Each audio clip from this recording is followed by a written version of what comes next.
Bill Gates gate ফাউন্ডেশনের কর্মীদের সঙ্গে এক অভ্যন্তরীণ টাউন হল সভায় প্রয়াত অর্থদাতা ও দণ্ডিত যৌন অপরাধী জেফ্রি অ্যাপস্টাইনের সঙ্গে নিজের সম্পর্কের বিষয়ে নিজের কাজের দায় স্বীকার করেছেন। ফাউন্ডেশনের এক মুখপাত্র বার্তা সংস্থা রয়টার্সকে দেওয়া লিখিত বিবৃতিতে এ তথ্য জানিয়েছেন।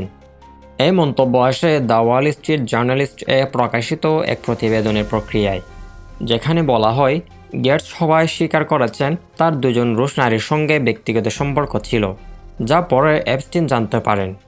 তবে সংশ্লিষ্ট নারীরা অ্যাপস্টিনের পাচার চক্রের শিকার বা ভুক্তভোগী ছিলেন না বলে তিনি কর্মীদের স্পষ্ট করেন। প্রতিবেদন অনুযায়ী অ্যাপস্টিনের সঙ্গে যোগাযোগ রাখাকে গেটস বিরাট ভুল হিসেবে উল্লেখ করেন এবং এই কারণে কর্মীদের কাছে ক্ষমা চান।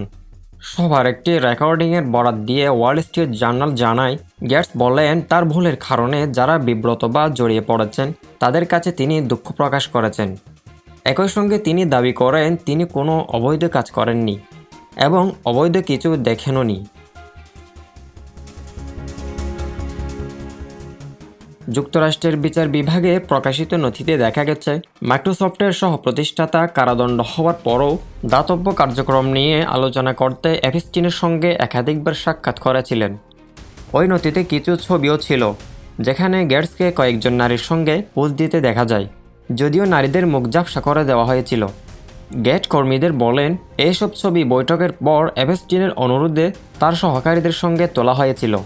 সভায় তিনি আরও বলেন, আমি পরিষ্কার করে বলছি, আমি কখনও ভুক্তভোগী বা তার চারপাশের নারীদের সঙ্গে সময় কাটাইনি।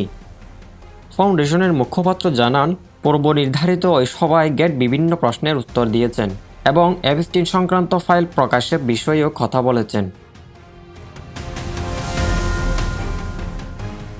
2000 সালের বিল গেট ও তার তৎকালীন স্ত্রী প্রতিষ্ঠিত Bill and Melinda Gates foundation বর্তমানে বিশ্বের অন্যতম বৃহৎ বৈশ্বিক স্বাস্থ্য অর্থায়নকারী প্রতিষ্ঠান। চলতি মাসের শুরুতে ফাউন্ডেশন জানায় তারা কখনও অ্যাপস্টিনকে অর্থ দেয়নি বা তাকে নিয়োগও করেননি। এরই মধ্যে গত সপ্তাহে ভারতে অনুষ্ঠিত এআই ইম্প্যাক্ট সামিটে নির্ধারিত মূল বক্তব্য দেওয়ার কয়েক ঘন্টা আগে গেট তার অংশগ্রহণ বাতিল করেন, যা নিয়েও আলোচনা তৈরি হয়। সব মিলিয়ে অ্যাপস্টিন সংযোগ নিয়ে দীর্ঘদিনের বিতর্কের মধ্যে গেটসের এই স্বীকারোক্তি ও ক্ষমা প্রার্থনা নতুন করে বিষয়টিকে আলোচনায় এনেছে।